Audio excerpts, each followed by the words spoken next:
तो साथियों कंफर्म कर दीजिए मेरी आवाज आपको आ रही है और मेरी पीपीटी आपको विजिबल है। My dear friends, please confirm whether I am audible to all of you and my PPT is visible to all of you. कृपया करके चैट पे कंफर्म करते हैं साथी।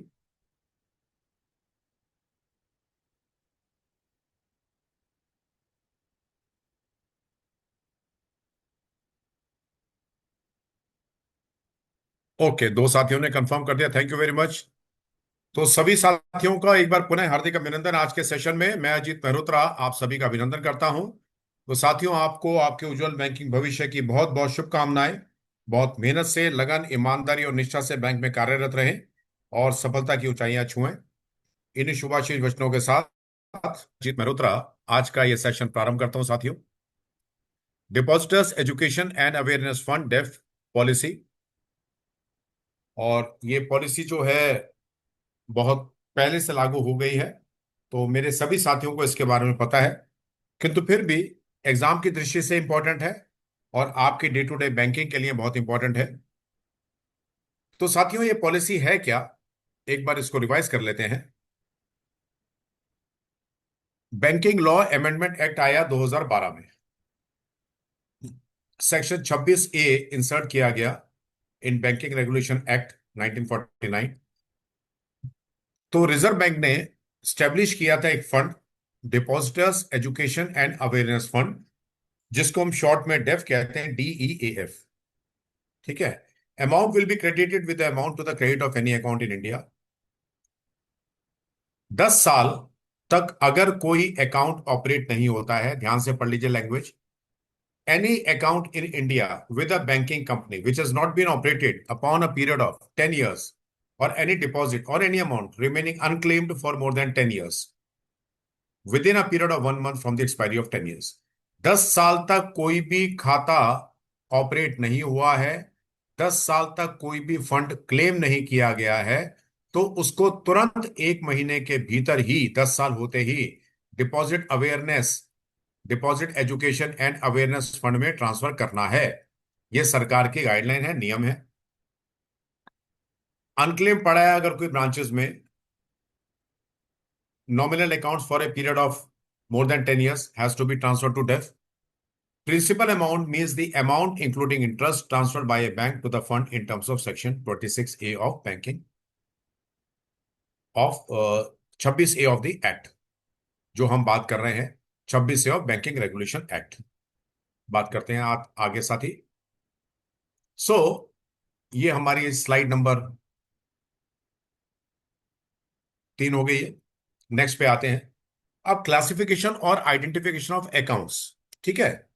हालांकि ये ब्रांच का डायरेक्ट इन्वॉल्वमेंट नहीं है, सिस्टम अपने आप कैच करता है। तो जैसे हमने पढ़ा, 10 साल से ऊपर का कोई भी अकाउंट है, 1 महीने के भीतर होना है। Saving bank account deposit, fix और टर्म डिपॉजिट, क्यूमुलेटिव और recurring deposit, current account deposit, किसी भी तरह का डिपॉजिट बैंक के पास है, कैश क्रेडिट अकाउंट है, loan accounts after due appropriation by the bank, margin money against issue of LC guarantee or any security deposit, outstanding mail transfers, demand drafts, pay orders, banker checks, sundry deposit accounts, host flow account, ये सभी इसमें आते हैं। तो साथियों, सिर्फ deposit account तक ही सीमित नहीं है डेफ। आप सब लोग बड़ा ध्यान से पढ़ लीजिए।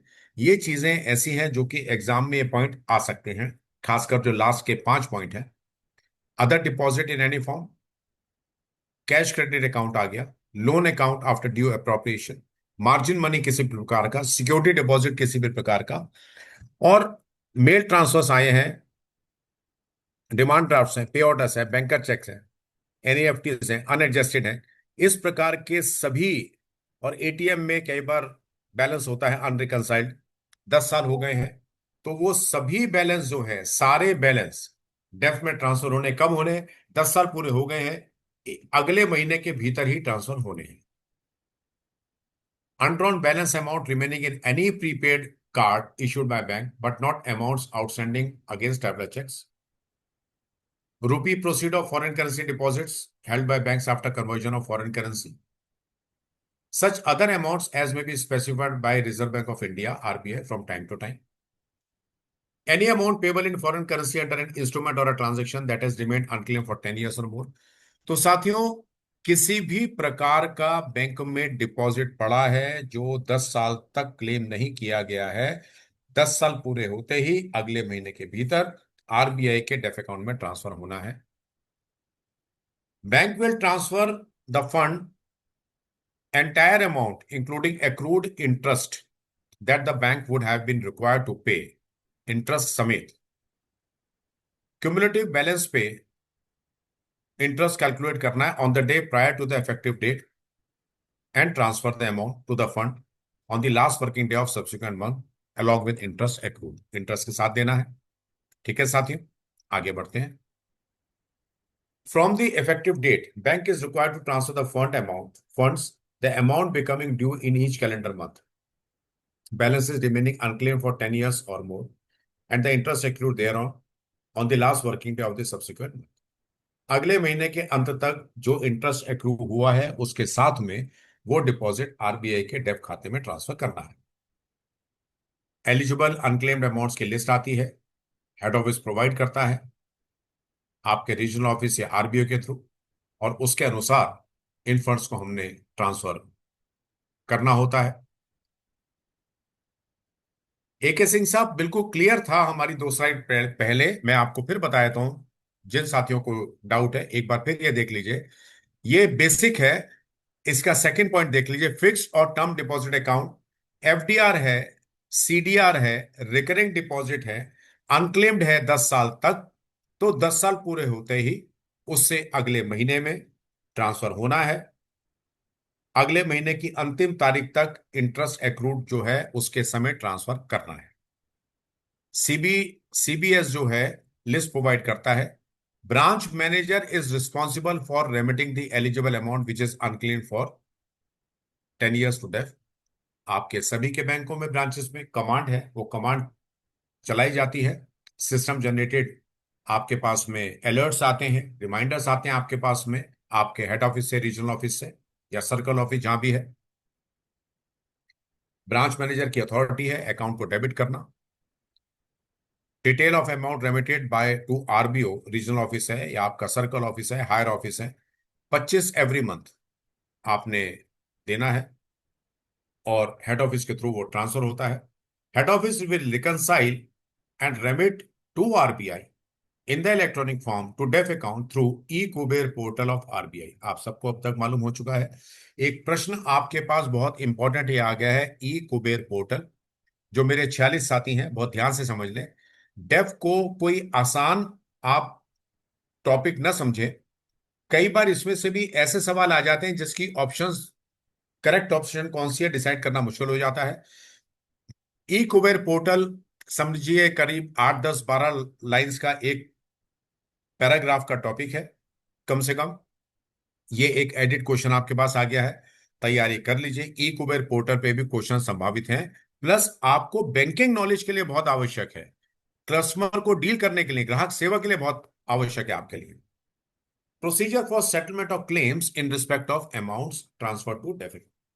देखिए साथियों, जो मेरे साथी अभी आए हैं, अगर उन्हें कोई दिक्कत है, मैं एक बार फिर स्लाइड आपको दिखा देता हूं।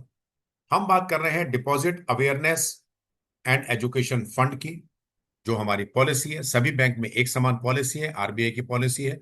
मेन ऑब्जेक्टिव उद्देश्य यह है, भारतवर्ष में किसी भी बैंक में, किसी भी बैंकिंग कंपनी में कोई भी डिपॉजिट, किसी भी प्रकार का डिपॉजिट पड़ा है जो कि 10 साल से अनक्लेम्ड है, तो 10 साल पूरे होते ही अगले महीने की आखिरी तारीख तक इंटरेस्ट के साथ वो आरबीआई के डेफ अकाउंट में ट्रांसफर होना है। कौन से होने हैं funds transfer? Saving bank deposit, FDR, CDR, recurring deposit, current account deposit, और इसके अतिरिक्त किसी भी प्रकार का डिपॉजिट है। कैश क्रेडिट अकाउंट का जो क्रेडिट बैलेंस आ जाता है। लोन अकाउंट्स अप्रोप्रिएट हो गए, बैंक के पास पड़े, एडजस्ट हो गए मतलब। मार्जिन मनी है, लेटर ऑफ क्रेडिट के अगेंस्ट, गारंटी के अगेंस्ट, या किसी भी प्रकार का सिक्योरिटी डिपॉजिट है। आउटस्टैंडिंग मेल ट्रांसफर, जो इनवर्ट ट्रांसफर्स आए हैं, डिमांड ड्राफ्ट पड़े हैं, पे ऑर्डर्स पड़े हैं, बैंक का चेक पड़े हैं, संडे डिपॉजिट पड़ा है, वोस्ट्रो अकाउंट होते हैं उनमें पैसा पड़ा है, इंटरबैंक क्लिनिक एडजस्टमेंट अकाउंट में पैसा पड़ा है, एनईएफटी अनएडजस्टेड पड़ा है, ट्रांजिटरी अकाउंट्स में पैसे पड़े रहते हैं, अनरिकंसाइल्ड क्रेडिट बैलेंस ऑन एटीएम में पड़ा है। इस प्रकार के सभी डिपॉजिट जो अनक्लेम्ड है। अनड्रॉन बैलेंसेस पड़े रहते हैं कई बार बैंकों के पास में, अदर और बैंकों के। फॉरेन करेंसी के बहुत डिपॉजिट हैं जो कि अनरिकंसाइल्ड है, जो 10 साल हो गए हैं। और इस प्रकार से जब भी आरबीआई समय समय पर बताता रहेगा तो उसके प्रकार से डेफ की पॉलिसी में जो जो डिपॉजिट इंक्लूड है वो सभी बैंक ने ट्रांसफर करने होते हैं। फॉरेन करेंसी इंस्ट्रूमेंट या ट्रांजैक्शन का कोई भी अकाउंट अमाउंट है जो कि 10 साल से ऊपर है। और ये आखिर के दो जो पॉइंट्स हैं बड़े इंपॉर्टेंट है। Bank shall transfer to fund the entire amount including the accrued interest that the bank would have paid required to pay to the customer as date। और इंटरेस्ट कैलकुलेट होगा क्यूमुलेटिव बैलेंस आखिरी working day तक अगले महीने की, और वो interest accrued जो है उसको मिला के जो अमाउंट बनता है वो ट्रांसफर करना है। तो ये हेड ऑफिस की भी जिम्मेदारी है, ब्रांच की भी जिम्मेदारी। हेड ऑफिस आपको अलर्ट देता है, ब्रांच मैनेजर की अथॉरिटी है। सीबीआई जनरेटेड जो लिस्ट आती है उसके अनुसार हेड ऑफिस से, आरओ से, सीओ जो भी आपका है, आरबीओ है, उससे लिस्ट आती है। तो अगले महीने की जो भी लिस्ट आई है, जो डेट दे रखी है, आप ट्रांसफर करना है। ब्रांच मैनेजर रिस्पॉन्सिबल है, प्रॉपरली ड्यूली रिकॉर्डिंग होनी है उनकी, authenticated by branch manager. Branch manager is authorize to debit the eligible accounts. और डिटेल जो है सब्सिक्वेंट 25 तारीख को डिटेल जो है वो जाती है, सिस्टम जनरेटेड सारा काम है। आपने आरबीओ को भेजा, हेड ऑफिस को भेजा, हेड ऑफिस आगे रेमिट करता है। कैसे करता है? ई कुबेर पोर्टल के थ्रू करता है। मैंने भी आपको सबको बताया। कृपया करके ई कुबेर पोर्टल की डिटेल्स जानकारी ले लीजिए। मैं हमेशा कहता हूं सबसे पहला जो उद्देश्य है वो है आपकी बैंकिंग नॉलेज को अच्छा करना। उसके बाद आता है एग्जाम की बात। तो आप कस्टमर को हैंडल कर पाए, गलती ना करें। तो इसलिए मैं बार बार कहता हूं अपनी आदत बनाइए, प्रत्येक दिन सुबह जब ब्रांच पहुंचते हैं सर्कुलर पढ़ने की आदत डालिए। पॉलिसीज हैं, सर्कुलर्स हैं, स्टैंडर्ड ऑपरेटिंग प्रोसीजर्स हैं, वो पढ़िए। और आप साथियों को मैं एक बात बहुत इंपॉर्टेंट और बता देना चाहूंगा, साथ साथ ही अपने को स्मार्ट बैंकर बनाने के लिए और एग्जाम के उद्देश्य से भी एक ना एक फाइनेंशियल न्यूज़पेपर अपने घर में मंगाइए, आदत डालिए।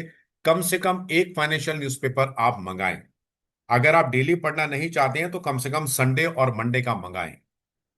आपकी बैंकिंग नॉलेज बहुत अच्छी होगी, शार्प होंगे, आप स्मार्ट बैंकर बनेंगे, सूझबूझ वाले बैंकर बनेंगे, और एग्जाम में भी आप अच्छा परफॉर्म कर पाएंगे। प्रोसीजर क्या है सेटलमेंट का? Branch will verify and ensure whether the amount has been remitted under DEAF. Verify होता है, रजिस्टर्स हैं, ओरिजिनल अकाउंट्स हैं। Branch should open a new saving bank account in case of closed account in the name of claimant using the same CIF। हम बात कर रहे हैं settlement of claims की।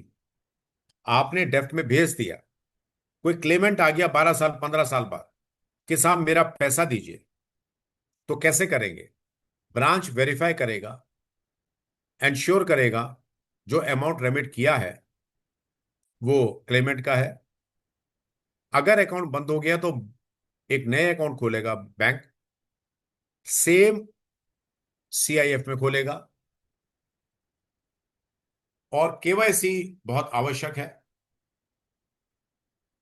Interest is to be paid on SB, TD, RD accounts from the date of transfer to the DEF account till the date of payment on the amount transferred to DEF at the rate prescribed by RBI from time to time। System generated है। फिर समझ लीजिए, आपने 10 साल के बाद ब्याज समेत पैसा अनक्लेम डिपॉजिट आरबीआई के अकाउंट में ट्रांसफर कर दिया, एक ट्रांजेक्शन पूरी हो गई। आपके पास क्लेमेंट आता है 2 महीने, 4 महीने, 1 साल, 5 साल बाद कि साहब मेरा अकाउंट का पैसा कहाँ गया? आपने रिकॉर्ड देखा, वो डेफ अकाउंट में चला गया। जो क्लेमेंट है अगर वो अकाउंट क्लोज कर दिया तो उसका नया सेविंग अकाउंट खुलेगा सेम सीआईएफ पे, उसका केवाईसी कीजिए। और इंटरेस्ट जिस दिन से ट्रांसफर हुआ है डेफ अकाउंट में और जिस दिन तक आप क्लेमेंट को पेमेंट कर रहे हैं उसका rate of interest as prescribed by RBI from time to time. Immediate claim settle करना है साहब, कस्टमर को दिक्कत नहीं आनी चाहिए। और पेमेंट ऑफ इंटरेस्ट कैसे होगा? By debit to the branch DEAF BGL account, general ledger account. Record the particulars of the claim settled in DEF claim settlement register and submit the details on bank unclaimed portal। ये सब system आपको पता है, आप करते रहते हैं। On ये सब चीज कंप्यूटराइज भी है। ठीक है साथियों, आगे बढ़ते हैं।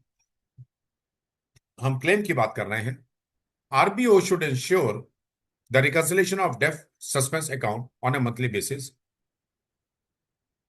ये आरबीओ उसका काम है। रिकंसिलेशन तो साथियों बैंकिंग में होती है, हम सबको है मालूम।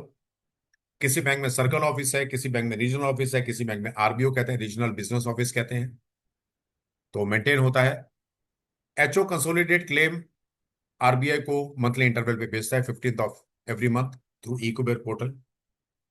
जब क्लेम चला जाता है, form 2 will be generated which will duly be signed by designated authorities and concurrent auditor. On receipt of claim amount from RBI, account department will credit the branch wise DEAF BGL account. ये process सबको पता है, कोई नई बात नहीं है, ये बहुत सालों पुराना जो है ये प्रोसीजर है डेफ अकाउंट का। आरबीआई जो है branch wise DEAF BGL account create करता है। If any excess or shortfall happens in receipt of claim amount from RBI, that will be passed on to the customer account concerned. आगे बढ़ते हैं साथियों। Authorized signatory. Approval of board has to be obtained for nominating any executive as authorized signatory for the purpose of DEF account. Bank में chief manager account और chief manager planning and development जो है वो executives हैं जो nominated हैं। मैं आपसे फिर निवेदन करूंगा, अपने बैंक की डेफ की पॉलिसी पढ़ लीजिए। नॉमिनेटेड एग्जीक्यूटिव्स के नाम, डेजिग्नेशन बहुत जरूरी है, नाम नहीं डेजिग्नेशन, ये एग्जाम में संभावित प्रश्न है। अगर ट्रांसफर हो जाता है, सुपरएन्युएशन है, रिटायरमेंट है, जो एग्जीक्यूटिव है, तो बोर्ड को नोट पुट अप होता है और नए सिग्नेटरीज अपॉइंट करते हैं। बैंक रिकॉर्ड प्रिजर्व करेगा कम से कम 5 साल तक from the date of refund from the fund. आपने डेफ में भेज दिया, क्लेम कर लिया क्लेमेंट ने, उसके भी 5 साल बाद तक रिकॉर्ड मेंटेन करना है। Accounting year for the fund shall be from April 1st to 31st March। Eligible account जो है वो ब्रांच के कंकरेंट ऑडिटर ऑडिट करते हैं। और bank should display the list of unclaimed deposit are which are unclaimed for 10 years और more on the bank website. साथियों ये बहुत बहुत इंपॉर्टेंट चीज है, जो पिछले करीब करीब शायद अगर मैं सही हूं तो 10 साल के करीब हो गए हैं, सभी बैंकिंग कंपनीज को ये इंस्ट्रक्शंस हैं आरबीआई की ओर से कि अपनी वेबसाइट पे अनक्लेम्ड डिपॉजिट की जो लिस्ट है वो डिस्प्ले करनी है। और ये बहुत आवश्यक है और सब बैंक कर रही हैं। जिन साथियों को मालूम नहीं है उनकी आवश्यक सूचना के लिए मैं ये बता रहा हूं। Returns to be submitted by head office to DEAF account. Head office जो है आरबीआई डेफ अकाउंट में कौन सी रिटर्न देता है? Form 1, form 2, form 3, form 9। संभावित प्रश्न है, हो सकता है कि आपकी डे टू डे बैंकिंग में ना आ पाए क्योंकि ब्रांच में नहीं होता, हेड ऑफिस करता है, सब चीजें कंप्यूटराइज्ड है, ऑनलाइन है। फॉर्म 1 है monthly return of unclaim deposits, credits, account etcetera. Form 2 है monthly return claiming refund from DEAF account. Form 3 है certificate of reconciliation of balances. और फॉर्म 9 है एनुअल रिटर्न। देखिए साथियों बहुत आसान है अगर आप समझना चाहें। Form 1, 2, 3 and 9।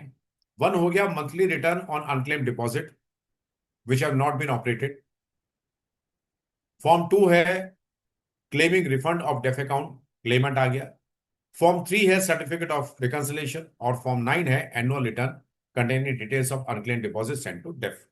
ये ध्यान कर ले, फॉर्म 1, फॉर्म 2, फॉर्म 3, फॉर्म 4। आपके पास क्वेश्चन आ सकता है, क्वेश्चन सिंपल सा होगा 2 लाइन का कि भाई ये फॉर्म है, और आपके पास में 4 बड़े बड़े ऑप्शंस आ जाएंगे इसी तरह के लिखे हुए, और उसमें अलट पलट कर देंगे, आपको ऑप्शन सही देखना पड़ेगा। So you have to be very very well versed. Form 1 simple है, हम स्टार्ट कहां से कर रहे हैं? Monthly return of unclaim deposit.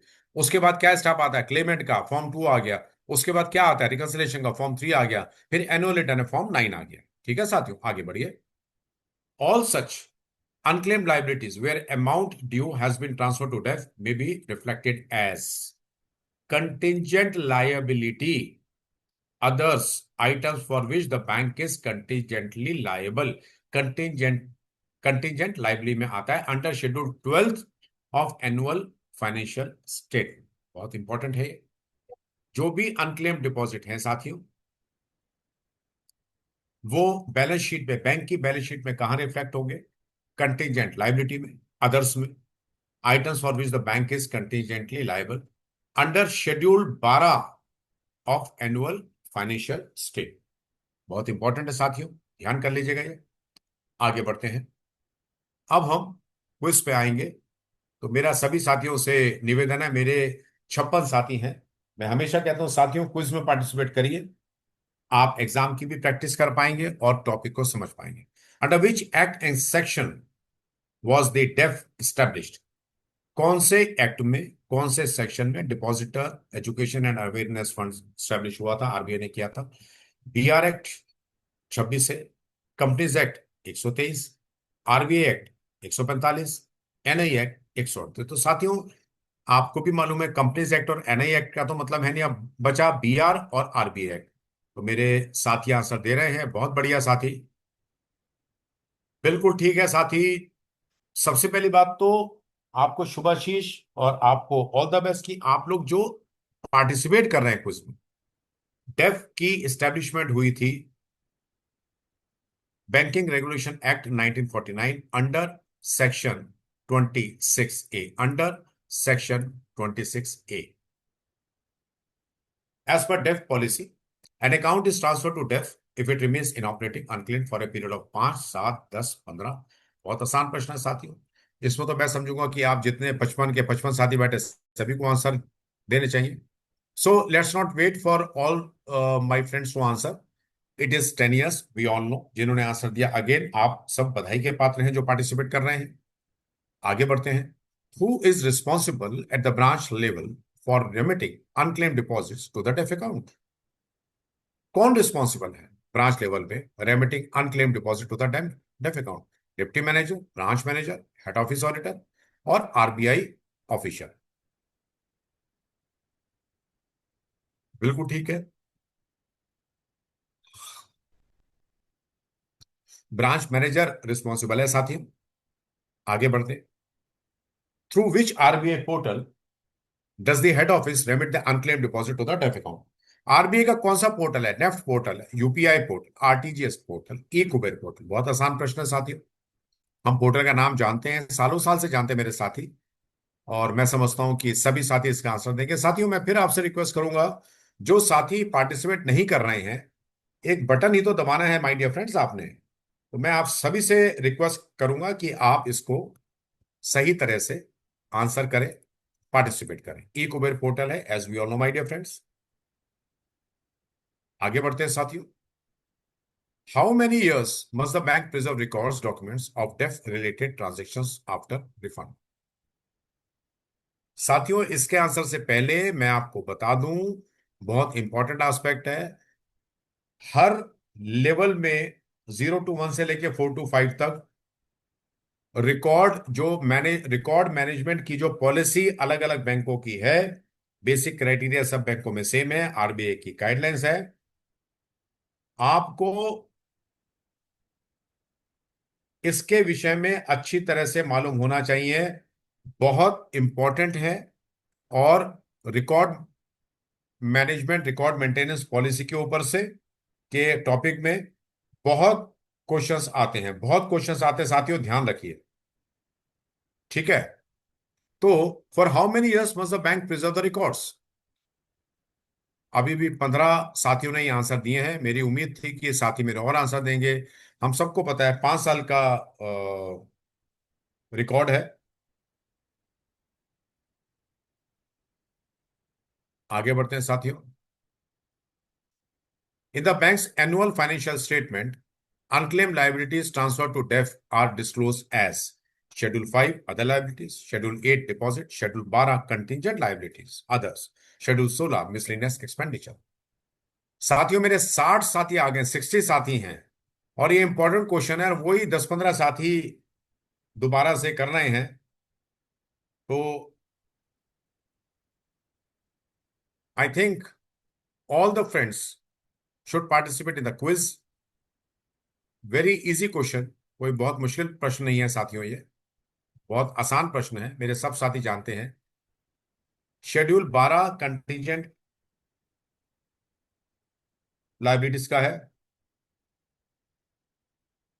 अब साथियों, मैं फिर आपसे निवेदन करूंगा, मैं कुछ डेफ से रिलेटेड आपसे प्रश्न पूछ रहा हूं।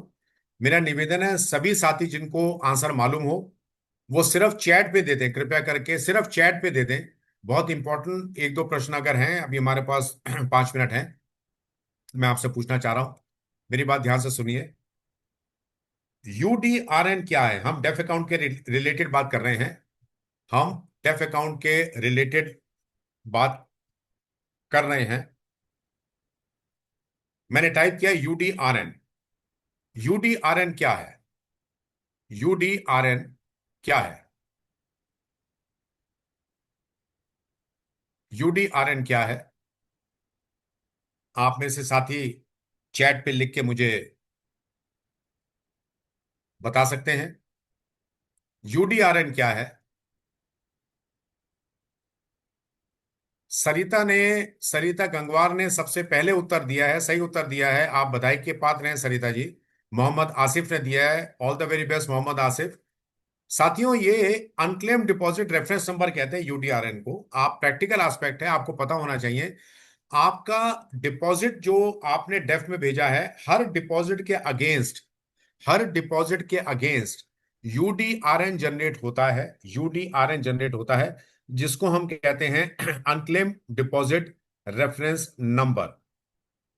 अनक्लेम डिपॉजिट रेफरेंस नंबर, ठीक है ना? तो ये जो है वो प्रोवाइड होता है। ठीक है, तो ये चीज आपको साथियों पता होनी चाहिए। और ई कुबेर पोर्टल के रिगार्डिंग मैं साथियों से रिक्वेस्ट मैंने करनी है कि ई कुबेर पोर्टल जो है, उसके बारे में आप पूरी उसकी जो है पॉलिसी डिटेल जो है पढ़ लें। ई कुबेर पोर्टल से भी आ सकता है। ई कुबेर पोर्टल जो है गवर्नमेंट फंड्स को मैनेज करने के काम आता है। और जितने भी डेफ के अतिरिक्त भी जो और डिपॉजिट के रिगार्डिंग ट्रांजैक्शंस हैं, वो सब इसमें आते हैं। तो ई कुबेर पोर्टल के विषय में आप सब लोग जानकारी ले लीजिए। तो साथियों, इसी के साथ मैं अजीत मेहरोत्रा आज का सेशन को विराम देता हूं। नवरात्रि चल रहे हैं, कल नौमी है नवरात्रों की। आप सभी को नवरात्रों की बहुत बहुत शुभकामनाएं साथियों। तो मैं प्रार्थना करता हूं कि माँ दुर्गा आप सब पे को आशीर्वाद दें। आप अपना और अपने परिवार के स्वास्थ्य का विशेष ध्यान रखें, और खूब ईमानदारी, निष्ठा से, लगन मेहनत से काम करें, और सफलता की ऊंचाइयां छुएं। तो साथियों, इन्हीं शुभाशीष वचनों के साथ मैं अजीत मेहरोत्रा आपसे विदा लेता हूं। जय माता की। और मंगलवार भी है, जय हनुमान जी की आप सभी पर कृपा करें। तो साथियों, नमस्कार, शुभ रात्रि, गुड नाइट। बने रहें मेरे साथ, और बने रहें बैंकिंग ज्ञान केंद्र के साथ। नमस्कार, थैंक यू।